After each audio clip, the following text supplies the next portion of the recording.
Welcome back to the Daily Drum on WHUR and Sirius XM Channel 141. I'm Harold Fisher. Hip hop mogul Sean Diddy Combs has just admitted that he beat his ex girlfriend Cassie Ventura in a Los Angeles hotel hallway in 2016 after CNN released video of that attack. Now, in a video apology over the weekend, he said he was truly sorry and his actions were inexcusable. But these incidents have us once again revisiting the issue of domestic violence and the impact on our community. My guests tonight are Karma Cotman, Executive Director of UJIMA, the National Center on Violence Against Women in the Black Community, and Marsha Woodland, domestic violence survivor and founder of the Building Bridges Foundation. Ladies, thank you so much for joining the conversation. Thank you for having Thank us. you. I want to start with this question for both of you. Karma, what does this do, this incident, this video, and the subsequent apology for the fight against domestic violence? How do you believe it impacts it? Well, first of all, thank you so much for bringing this conversation. What it does is it again centers the need for us to, one, believe survivors, two, to look at how we hold perpetrators, regardless of their standing in the community, accountable. And for us to, again, talk about what is our individual and collective responsibility to addressing domestic violence, to ending domestic violence, and how we take community accountability, just take it very seriously in terms of how we support and respond to survivors when they report violence from the beginning. Marsha? Absolutely. I totally agree, Karma. What the incident has done is exacerbate a need that has been here for years and years and years. And just like Karma said, it's a spotlight on our need to hold people accountable, and not after 3 and 4 and 5 and 6 years. Hold them accountable the first time.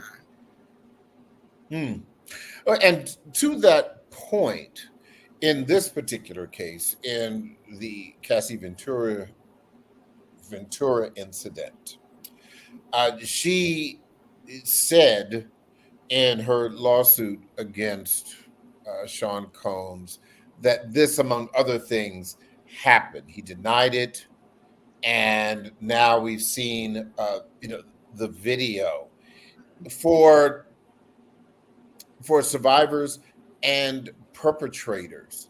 Karma, is that a common theme where sometimes it's just a he said, she said situation until proof kind of comes out, if it ever comes out? Unfortunately, Harold, and I know, Marsha, you know this firsthand, that for survivors, it is very often the case that it is he said, she said, or, even in the case of same-sex couples, it is one person's word against the other. And particularly for Black women, we see this ending up in higher rates of lethality. We're 7 times more likely to be murdered as a result of domestic violence, particularly with a firearm. We are less likely to seek support from systems, so from law enforcement or from other types of first responders. And what this incident does, again, is talk about why that is. You have someone who was actively fleeing a situation. It is recorded.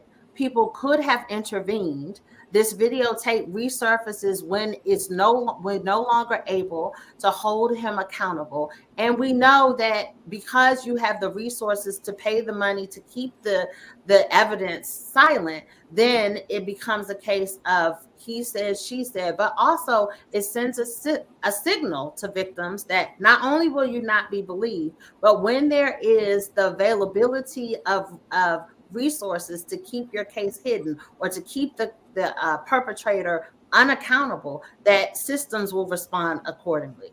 So, there are so many layers to this. And one of the things that for me has also come up is that as a culture, as a society, we have a role in playing, ensuring that people like this stay in power and are able to use their influence to harm others. So it's not just about this one case, but it's about the culture that has to be changed so that people can be held accountable. Marsha. Absolutely. And I think that there's a phrase, start by believing them. We should start by believing survivors of domestic violence. It's better to find out on the back end that something may not be adding up, but we need to start by believing them. And the other thing is exposing the video. Mm-hmm. I understand exposing the abuse, but at what cost? The video is coming out now. What impact is that having on Cassie? Right? Did they have her consent to do this? Probably not. When you say have her consent, what do you mean? Mm-hmm. Well, because for footage like that, she should have a voice in whether or not this resurfaces or surfaces at all, because of the price she's going to have to pay. Number one, it puts her safety in harm's way. Number two, she could be re-triggered. I mean, I don't know how much work she's done to overcome, victimization, but, triggers, mental illness, she's probably embarrassed all over again. The stigma has been ignited all over again. And much of like what Karma was talking about, a lot of it comes from stigma, victim blaming. And why didn't she do this? And she should have did that. And the truth is, people respond based on who they are, based on their social norms. If violence was a part of my family, then it may not be a big deal. Yes, I'll flee, but I may not want to expose it or seek help. So two things. First of all, you said believe the victim, better to find out on the back end. But isn't there a danger in that?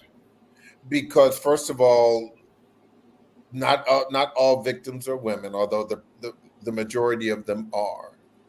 But in any crime of violence, and we know this outside of the domestic violence sphere, that anyone can blame anyone for anything. Absolutely. And so how do we balance believing a victim or an alleged victim?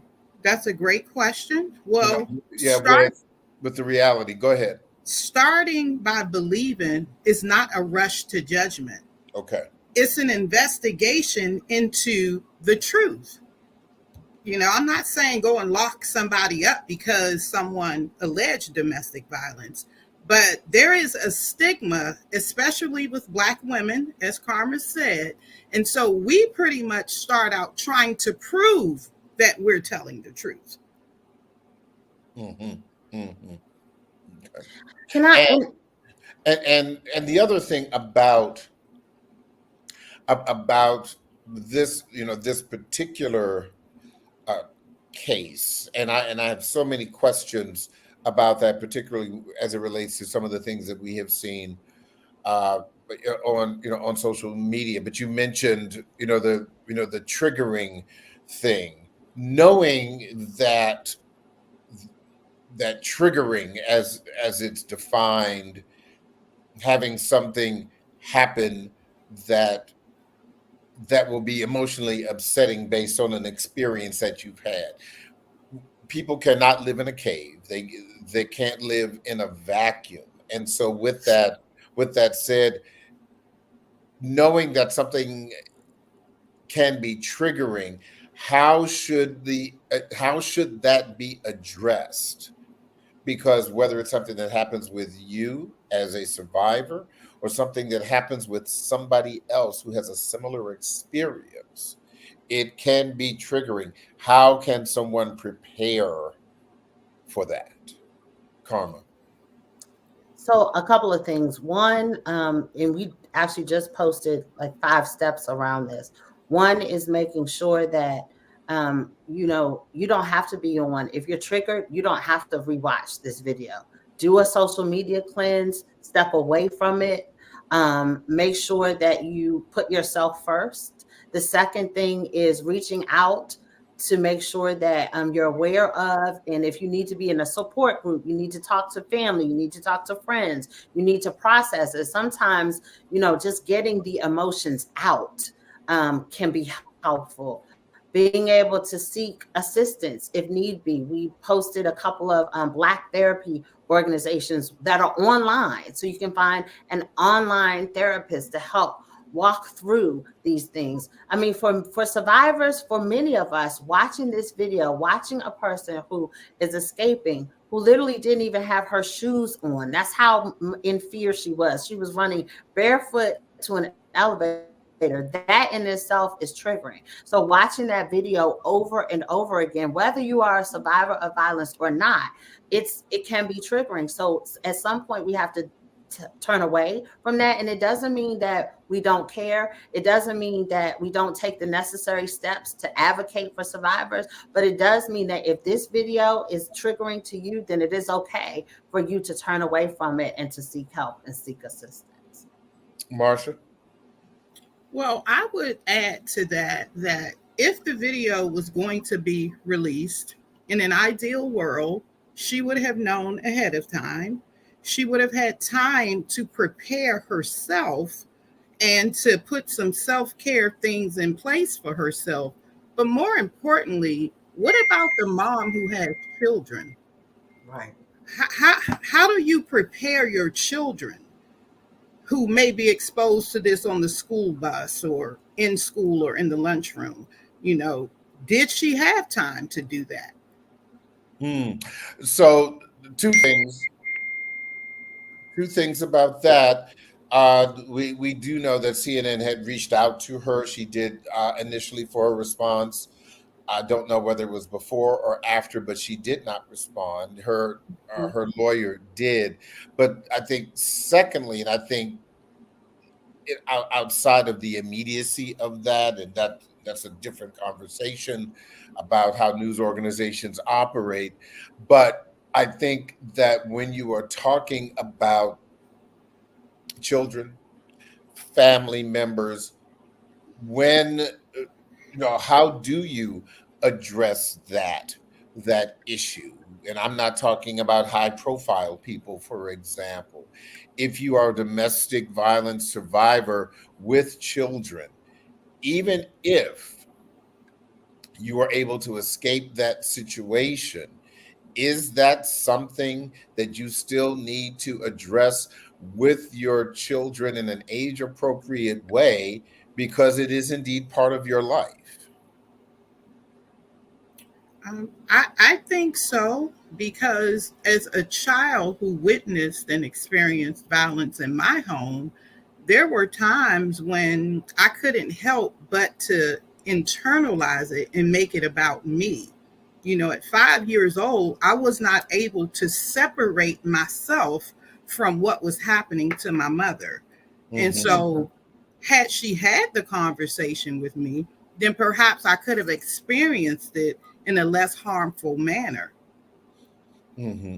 But I would also, and you would probably agree, your mother didn't know what she didn't know. Right. Absolutely. Yeah.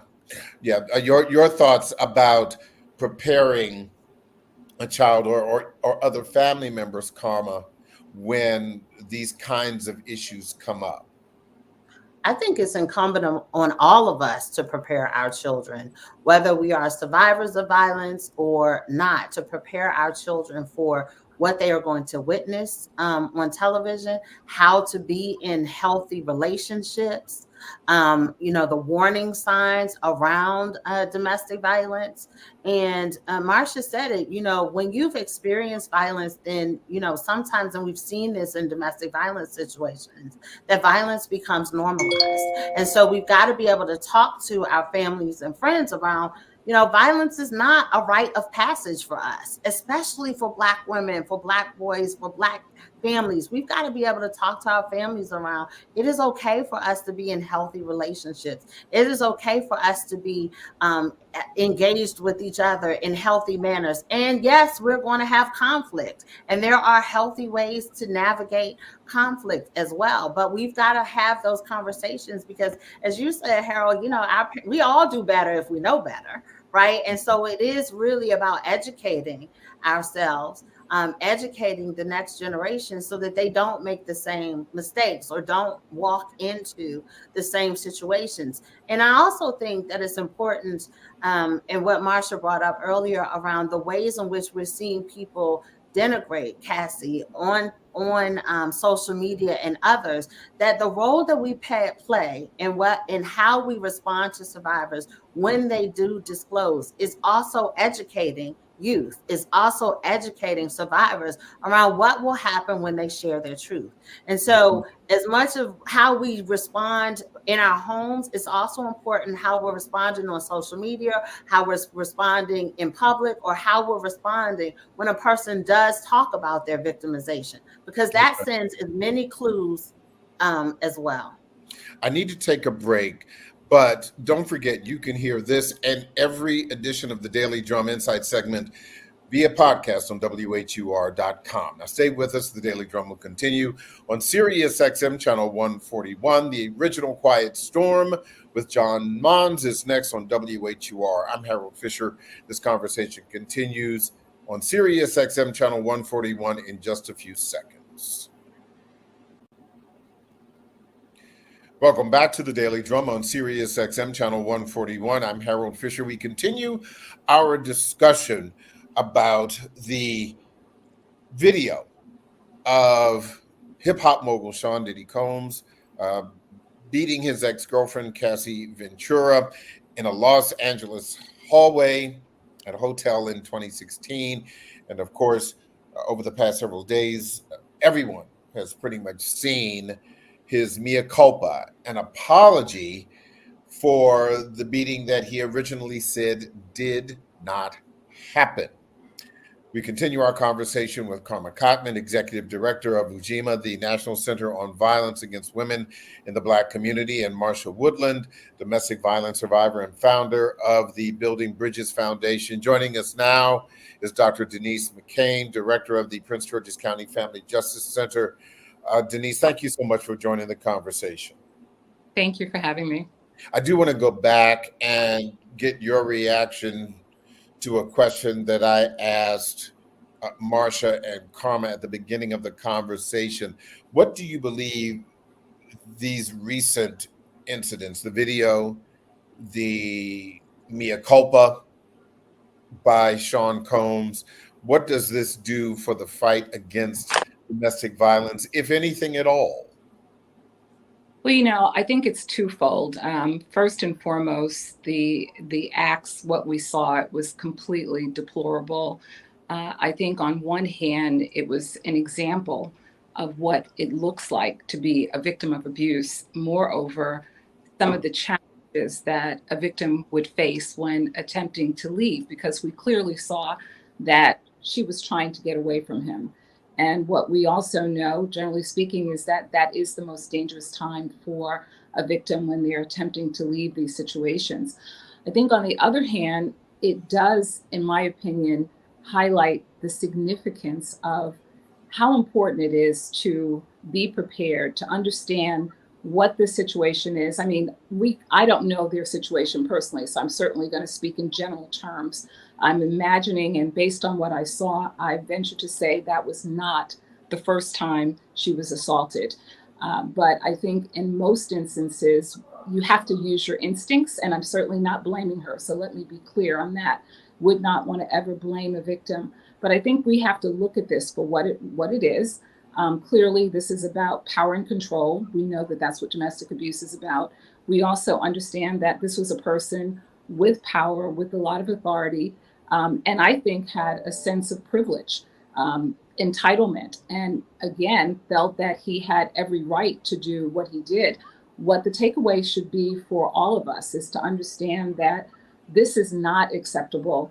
I think people tend to minimize the real severity of domestic violence, and particularly when there aren't any resources for them, they stay in these situations. Again, I don't know what hers was, but generally speaking, I think it's a clear indication that no matter who you are, what the circumstances are, you could be in a very serious, if not life-threatening situation. So it's bringing it to light. Just to sum it up, I think it brings it to light. It shows that it could happen to anyone, but I also think it tells us and women who are in these situations, as well as men, to be prepared and have a plan to leave. You said something that struck me. You talked about power. Well, we do know that in this particular case, Sean Diddy Combs has a great deal of power and a great deal of money. Does celebrity make a difference for victims of domestic violence as well as the perpetrators? I think it's harder in some ways because you're in the public eye, and people see you. They know what's going on. So, back in the day, we didn't have social media. There weren't videos. We didn't know that. So I do think it's harder for a victim who's in that situation to leave. I don't know if this was talked about, but there's still the fear associated with abuse, trying to leave. There's the shame, there's the embarrassment, not knowing where to go, not having access, perhaps not having family, any support system. Those elements are there, but perhaps not as prevalent because of means and resources, the ability to go somewhere, to go to a hotel, to leave town completely, that the average person would not have that.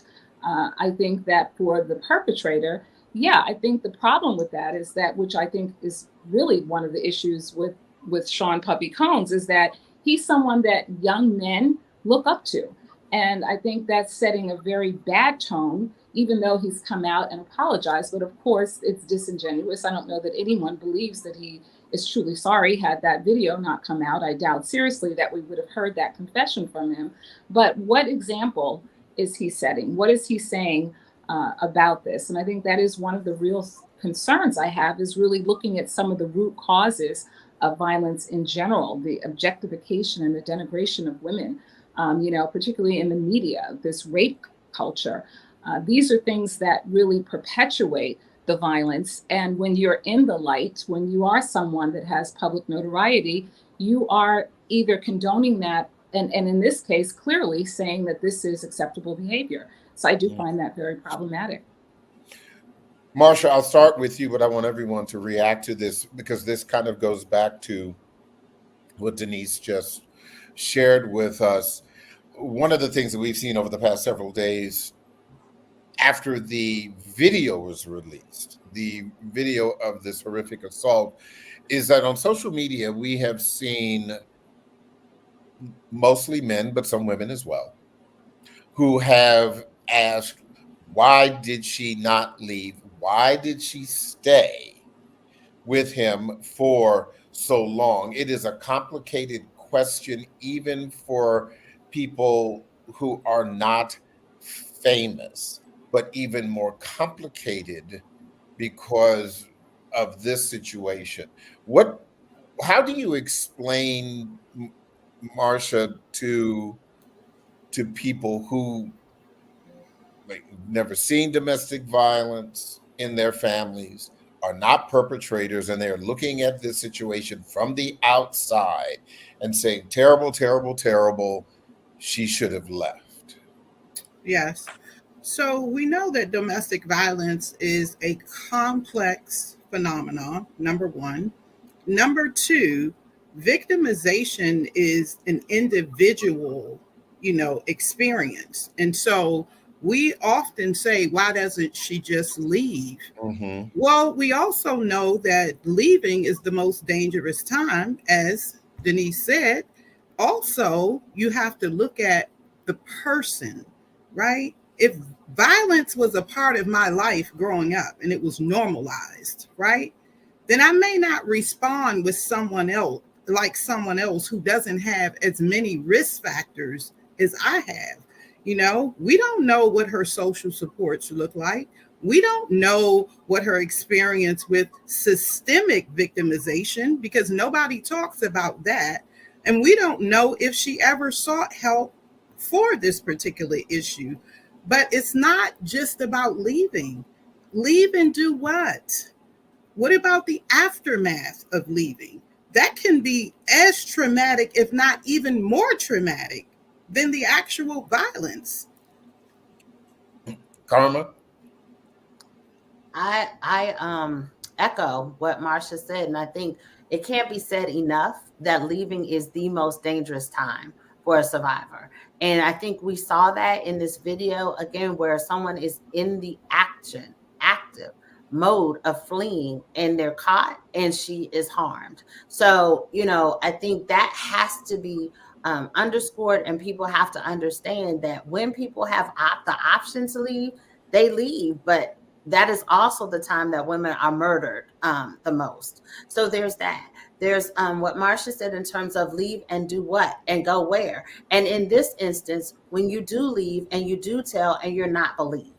And so there's all of the things that happen in a community when a victim is blamed because they've left, or when they're asked, well, what did you do to contribute to the violence? Or if you don't have anywhere to go. So we see so many women that don't have a place to flee to. If this is the person that is the breadwinner, or they are controlling the resources, the financial resources of the home. So there are so many things that go into a person's choice of when to leave, when it is safe to leave, if they have the ability to take care of themselves and their children when they do leave, and whether or not they have a community, a family, friends to leave to.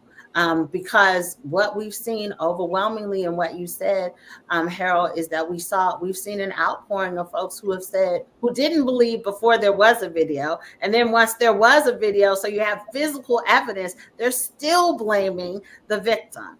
Right. And so all of those can impact a person's decision on whether or not they should leave. And then, Harold, there are the cultural and religious belief systems and values that can also play into whether a victim leaves or not. Explain that. Well, if you are Christian, the Bible said, let no man put us under, for what God has joined together, right? Something along those lines. Mm-hmm. And so for me as a victim, if I was married back when I was going through that, and I am a Christian, I would have believed that I am supposed to stay with my husband in good and bad times, right? Otherwise, I would have been committing a sin to divorce him or to abandon the relationship. And then my family, most of the women in my family, they are married, and they were married for years. And many of them were in abusive relationships for years. And it seemed like the goal was to just raise the children in a 2-parent household. And the moment they could, they fled. Mm-hmm. Mm-hmm. And I think just for the purpose of this conversation, I am willing to open up that jumbo-sized can of worms that Marsha just opened up. Let's do the whole big can. Go right ahead, Denise. But before you do that, I do want to say, and I know that my colleagues know this, and I have to say it, is that, of course, that is the wrong question to ask. Why doesn't she leave? The question is, why does he abuse? So again, we have to be careful of not victim blaming. She has done nothing wrong. The actions and the behavior is on his part. So that's the question we should be asking. Secondly, I agree with all of the individual issues. This is a very individual situation. Circumstances will vary for each person, but there are also some social or societal issues attached to this as well. One being, let's just talk about, you said what happens when you leave. Let's talk about a protective order. We know that a protective order is nothing more than a piece of paper. It will not and cannot keep someone safe. So that is a fear factor in and of itself. What happens now?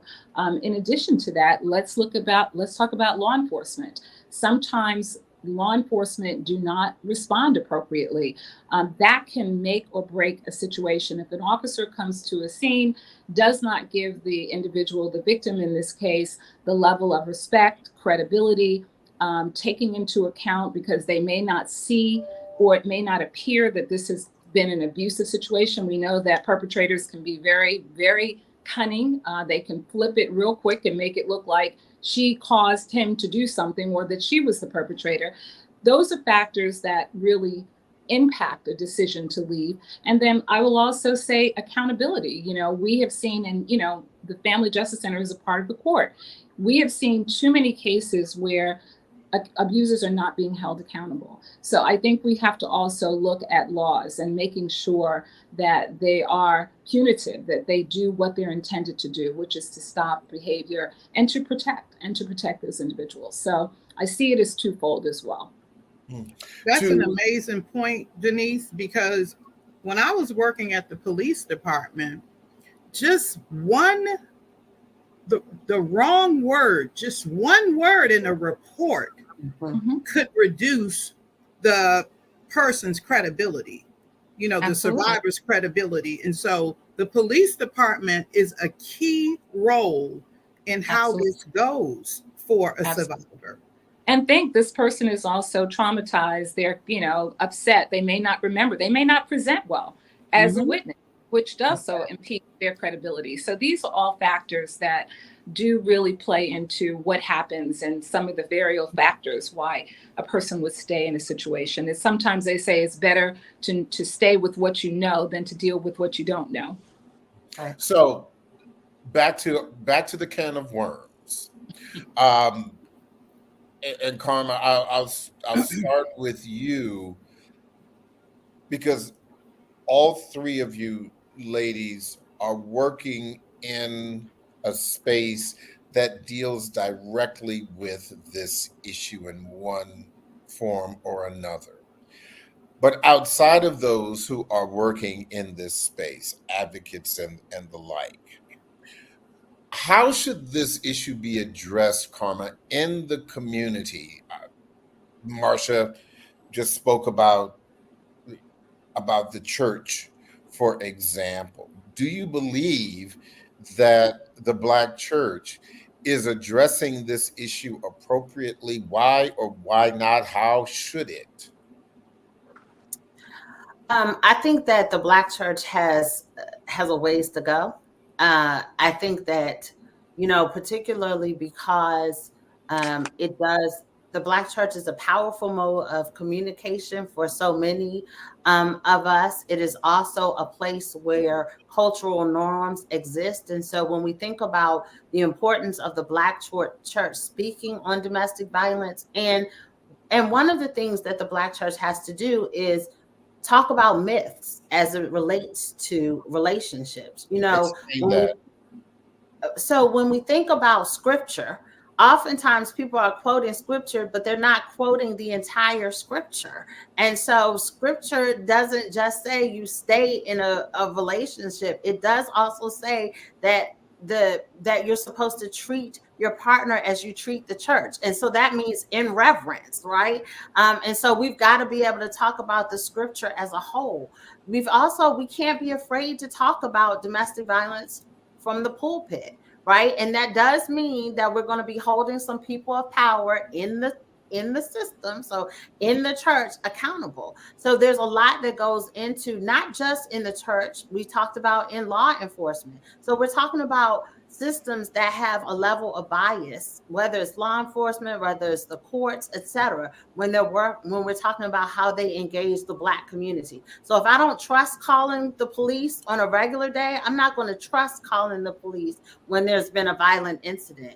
If I'm going before the court and they're looking at whether or not I present well, as whether or not they will grant a protection order, then survivors will know that this is not a safe place. If I go to my family and friends and they're worried about whether or not the perpetrator has a standing in the community versus whether or not I'm safe, then that sends a signal to survivors. So there is a lot that has to be done in our communities around, one, making them safe for survivors, 2, holding perpetrators accountable, and 3, how we talk about relationships. People want to be in love, right? They want to be in healthy relationships, but we don't always have the tools for that.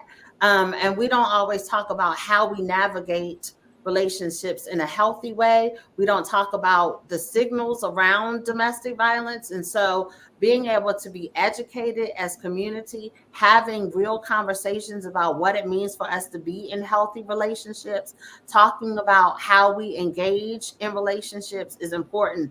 And we have to have those conversations in an intergenerational way. So mothers need to be talking to their daughters, mothers need to be talking to their sons, fathers need to be talking to their daughters, fathers need to be talking to their sons. We've got to be having these conversations in all places.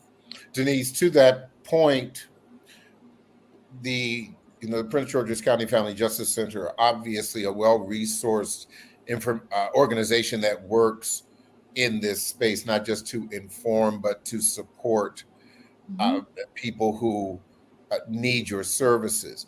But again, outside of what you do, what kind of help do you get from other institutions in the community? Have you been able to get support generally from the Black church? Have you been able to get support from organizations that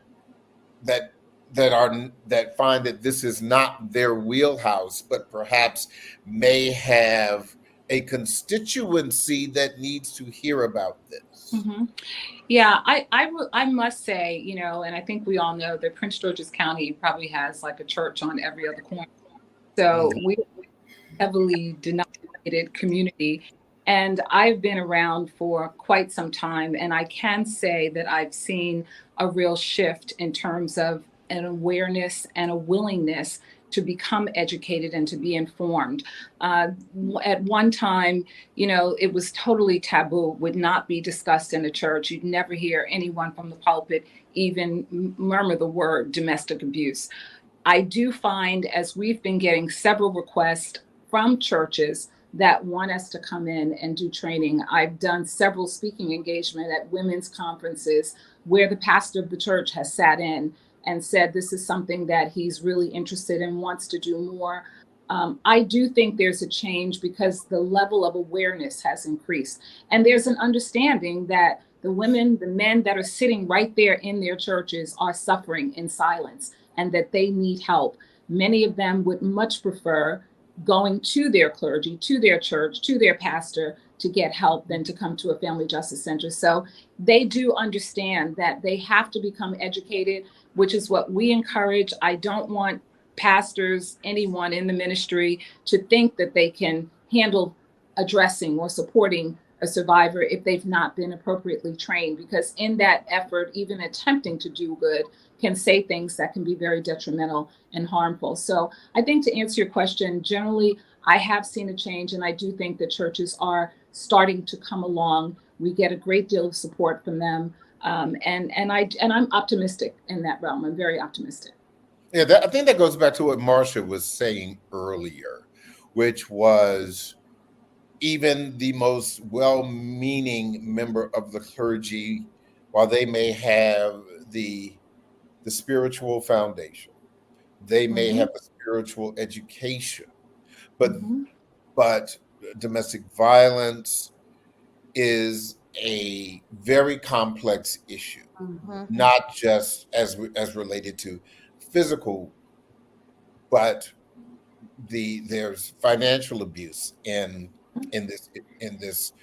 on this particular case, on this particular issue. There is emotional abuse, and some of it is not overt. It's not something that someone would immediately notice. And I think that is really, at the heart of this. As we know, there are all kinds of issues and various and sundry levels that are not the easiest to address. I think this obviously is a big issue, Mhm. brought to light by the video in the hotel. But people sometimes have short memories. Yeah. Hmm. Uh, Unfortunately. Mhm. Hmm. so how can this incident, Marcia, be used to further,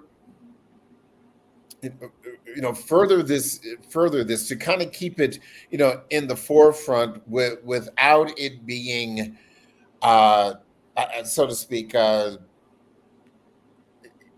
just drilled into the ground, where people, because this is going to come up again, and at least from my point of view, I think this is a grand opportunity for us, like Denise said.